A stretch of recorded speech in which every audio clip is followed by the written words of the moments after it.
dreams that you dream of, dreams really do come true. Ooh, someday you wish upon a star, wake up where the clouds are far behind me, where trouble melts like lemon drops high above the chimney top. That's where you find me, oh, somewhere. 1 Thessalonians chapter 4, and it says, "But I do not want you to be ignorant, brethren, concerning those who have fallen asleep, lest you sorrow as others who have no hope. For if we believe that Jesus died and rose again, even so God will bring with him those who fall asleep in Jesus." And this verse reminds us of hope. Verse reminds us of hope, and what we can do is we can hang on to this hope until we meet with our loved one again. John chapter 14. It says, "Let not your heart be troubled. You believe in God, believe also in me. In my Father's house are many mansions. If it were not so, I would have told you. I go to prepare a place for you. And if I go and prepare a place for you, I will come again and receive you to myself, that where I am, there you may be also. And where I go, you know, and the way you know." And this verse reminds us of faith. And this is the faith that we can all hang on to, hold on to this faith until we meet up with our loved one again. The final one is my favorite one. It's from the book of Song of Songs, chapter 8. And it says, "Set me as a seal upon your heart, as a seal upon your arm, for love is as strong as death. Jealousy is cruel as the grave. Its flames are flames of fire, a most vehement flame. Many waters cannot quench love, nor can the floods drown it. If a man would give for love all the wealth of his house, it would be utterly despised." And this is my favorite verse, because this verse reminds us that love is stronger than death. And when we lose our loved one, that love is still there until we see them again. All the way up to the point where we see them again. So we can all hang on to this love till we meet with our loved ones again. I'm going to read what Paula wrote. "Below is what I have written, up from my perspective of some special moments with David. I have always looked up to my older brother. My earliest memories of him are ones of admiration, fun, and many times awe. At about 6 years old, maybe younger, I can remember David outside our upstate New York home playing hide and seek with all of his siblings. His best friend way back then was our neighbor's son, Billy Hochter. The two of them were always together. They used to hang out in the basement below our house where there was a pool table. I have a very vivid memory of the two of them, and of course me, wanting to always be around my big brother. The song playing on the portable radio was 'Leave Your Chewing Gum on the Bedpost Overnight.' David and Billy were singing along, and I was just trying to keep up. That was my big brother. One morning, as the family was getting ready to go to church, the kids were all standing in the front foyer, all ready to go. David decided he wanted to try a trick he had seen or read about on me. It was supposed to look like him picking me up by my ears. Well, he didn't quite get the logistics of that. He grabbed both of my ears and attempted to pick up all 80 pounds of me off the floor. I screamed, cried, and hollered. David, well, he had the, "What? What? I didn't do anything, look." Over the years, he apologized every time I brought it up. That was my big brother. After moving to Waianae, David took up surfing. I remember him going out to Army Beach next to Pokai Bay early in the mornings. He would get in some surfing before heading to school at Waianae High School. David also had a paper route and a cool 10-speed bike. The papers would be delivered in the afternoon to be folded and delivered to customers. The papers usually were there when I got home from school, but before David was home, I felt so special when David asked me if I could fold the papers for him to put in his sack on the bicycle. I looked forward to being able to help my big brother. David has been known to have been called a MacGyver of sorts. We're doing it for you, David. MacGyver of sorts. I used to love to fly my kite from the little hill across the road that sat just above the ocean. David saw I wanted to let the kite out further and further. He took about 5 or 6 standard kite string rolls and a big juice can and made a crank roller. I could just let that kite go out so far over the ocean I could hardly see it. That was my big brother. Waianae was known to have some heavy rain with winter storms. Behind our house was a large drainage canal that many times would be full of murky brown water. One day, while playing with the neighbor's kids, our ball went into the canal. David to the rescue. He got out the surfboard and off he went to capture our ball. That was my big brother. After moving to Mililani Town, David came out one New Year's Eve. I couldn't believe my eyes. By that time, I was about 16. He brought so many fireworks, they were all piled up on my bed. The highlight of that night was David hanging a string of thousands of firecrackers from the street lamp. They hung from the top of the light to the ground. That was the best I have ever seen to this day. That was my big brother. David would never be afraid to be himself and just have fun. He had this bag of percussion instruments that he had collected over the years. Of course, he also had his guitar and the ukulele he had refinished that used to be Mom's. We had many jam sessions together. I am so thankful for those special moments in time. He was always smiling and having fun. That was my big brother. David, I will miss you, my big brother, forever. Now I'm going to share 2 thoughts that Linda wanted, two quick memories. One of the main memories that she has is David had a really good eye when it came to photography. She said they spent more than 2 hours on a remote park in Oregon waiting for Mama Osprey to bring back some food to her new babies high up in a tree in the Willamette River. Yep, she came back. What a joy. Shizuko was also there. I will eventually be going through old photos to think back on David. And the other one she had was a memory of David serving as an altar boy in Chestertown, New York. We were so proud watching our brother David helping Father Carol serve Mass in the Catholic Church in Chestertown, New York. Now that's a really good memory. So I have something that I want to share on my behalf. Do you want to? I've been talking a long time. Keep going. Okay. I'm doing good, so maybe I better keep going. Okay. All right. This is something I tried to compose last night to get all my thoughts in. I think it'll be a work in progress, but my brother, D.A., Godfather. We were 13 years apart. I looked up to him from the start. We had a special bond, although it was challenging in part because I interrupted his hopes to spend more time on the slopes. As a new baby sibling, I was just an inconvenience, but he was given a role, a very special one indeed, not just to be my big brother, but also to be my godfather, or as he would always say, duh, godfather. Our relationship as brother and sister was also unique in that as far as from my earliest memories, I have no recollection of even living together in the same house. We didn't share the squabbles of siblings, growing up in quarters that were close. He didn't get to tease me as an older brother might, and I did not get to pester him as a younger sister might. We didn't get to have the usual sibling fights, but he kept tabs on me and encouraged me with the greatest delight, believing in me and loving me along his path in life. Then suddenly he left. A hole was in his place, but he guided me over a rainbow to see where he last had lived, and I saw him there, even though it was not in the flesh. I will see my big brother, the Godfather, again and again, in rainbows and in all things that remind me of him. And I have 2 stories I want to share. I remember when David came to visit us in Eagle River. He was working on a project for his master's degree and had brought all of his work with him, which involved a bunch of surveys that had to be stuffed into envelopes, stamped, and mailed out. Our dining room table became ground zero for an assembly line.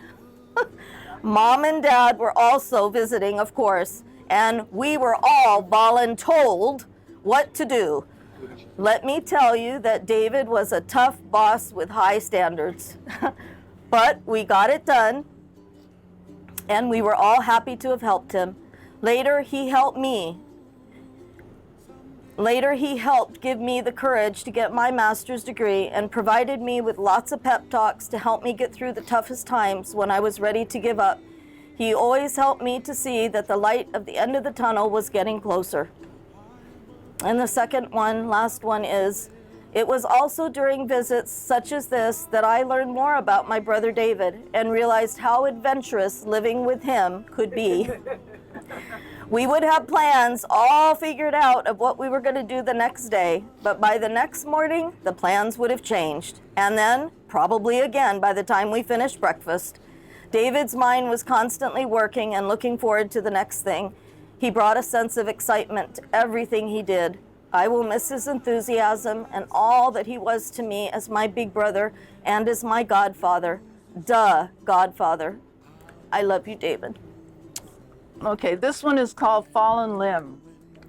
A limb has fallen from the family tree. I keep hearing a voice that says, "Grieve not for me." Remember the best times, the laughter, the song, the good life I lived while I was strong. Continue my heritage, I'm counting on you. Keep smiling, and surely the sun will shine through. My mind is at ease, my soul is at rest, remembering all how I truly was blessed. Continue traditions no matter how small. Go on with your life, don't worry about falls. I miss you all dearly, so keep up your chin until the day comes we're together again. Beautiful. So we used to all go skiing at North Creek. North Creek wasn't a big hill by any stretch of the imagination in upstate New York. It was this tiny little ski hill. But Mom and Dad both were, they were on the slopes either teaching, or I think Dad was one of the Red Cross guys that went around to help people that broke limbs and stuff like that. Well, one day we were up there skiing, and when we went skiing, we kids were just old enough to walk. We were put on skis and away you went. And they gave us enough money to go buy some hot cocoa or a sandwich, and we wouldn't see them until it started to get dark. This particular day, however, I remember, I don't know who it was, but we just heard from various people that my brother had been hurt on the ski hill. And the story after the fact was, Mom happened to come upon David, who had fallen, hurt one of his legs, and Mom's like, "Come on, get up. You can get up. Come on, get up." She couldn't believe that he'd broken his leg, and he'd broken it majorly. He was in a cast all the way up to his hip for a long, long time after that. But we get the tenacity and the strength, a lot of it from Mom, because she just, here she is at 98, But David, you know what? David's there, and he'll be there when you're ready to go. He'll be there to welcome you along with Dad and everybody else. Love you, David. And you know what? We're in your playground, David. We're in the ocean. How fitting. You're the oldest boy. You're number one. You're the first in the family to have your ashes in the ocean. And I'm so happy because no matter where I am in the world, I'll be able to touch you. Love you. So David got me one of my first jobs working at Farrell's restaurant here in on Oahu. I had applied there earlier with a friend, but was turned down. Short time after that, I started dating Karen, his youngest sister, and told her about my experience. I guess she told her big brother, who just happened to be the vice president of operations, which I did not know, of Farrell's. Karen told me that I got the job. I'm like, what? The manager at Pro Ridge Farrell's, the same one who turned me down, was welcoming me with open arms. I couldn't believe it. I asked how she had done that, and Karen said she had said something about it to her brother at Farrell's, and David got me the job.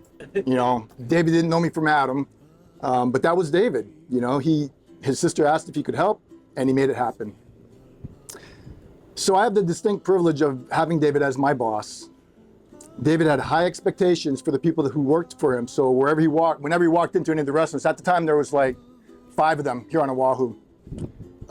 People got super nervous, and I guarantee you the managers, their palms are sweaty because they just, he demanded a lot. So at that time I had been a waiter. I worked myself up to where I was a busboy.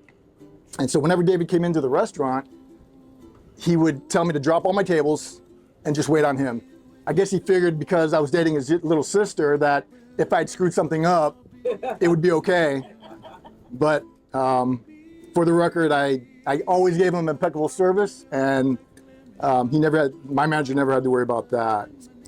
So for me, he was larger than life over the years, and that never changed.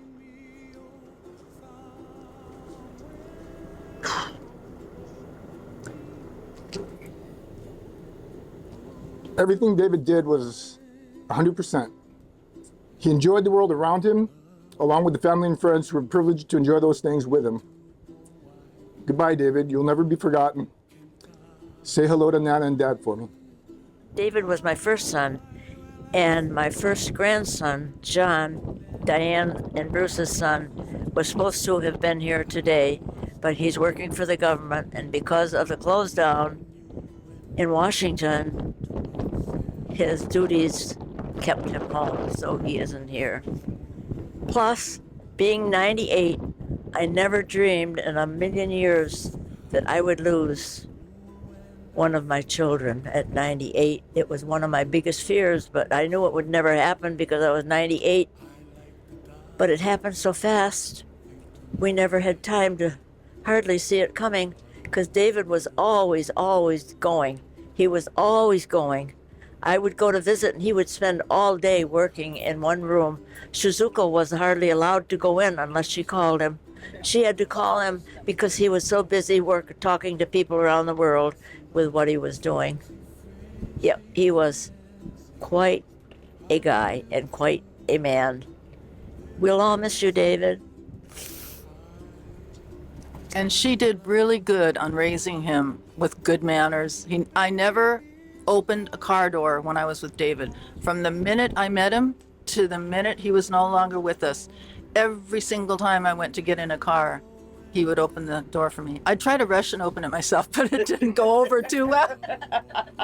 But he was a total gentleman. I shall always remember David as a hard-working man. Any problems, especially in technology, he was the best. And if he couldn't solve the problem right away, he would find a way to do it. Just recently, this past few months before he got sick, he got me interested in artificial intelligence, which I heard about it many years ago from my boss, but now it's a reality. Another thing that I shall remember about David is he loved to eat. And so did I. And especially Chinese food. Yeah. Last night we were at one of his favorite restaurants, the Golden Duck, and I remember about a year ago, maybe a little over a year ago, that Shizuka was with her friend. So David said, let's go out to eat. So we went to that restaurant and we ordered, I don't know how many different dishes, and we really pigged out and enjoyed it very much. At the end, I said, whoa, I never knew I could stomach this much food in my body. And so David was one of a kind. As I said, a hardworking person. And I always liked to be around him because he knew a lot about technology. He kept up with the most current trends in technology. And that spurred my interests, even though I'm retired now. But even an old guy like me can still learn some new tricks, as they say. So David, one more last comment. David had thought about taking an evening cruise, something like we're on this boat, just before his mother's 98th birthday. He talked about it. And I said, David, I'd love to go, except I don't know if I can be a good candidate because I tend to be seasick. He said, no, we'll do it. And unfortunately, it didn't happen. So for today's cruise, I'd like to dedicate this to David because he's here with us in spirit. Thank you, David, and aloha to you. I saw you in my dream. We were walking hand in hand on a white sandy beach of Hawaii. We were playing in the sun. We were having so much fun on a white sandy beach of Hawaii. The sound of the ocean soothes my restless soul. sound of the ocean rocks me all night long.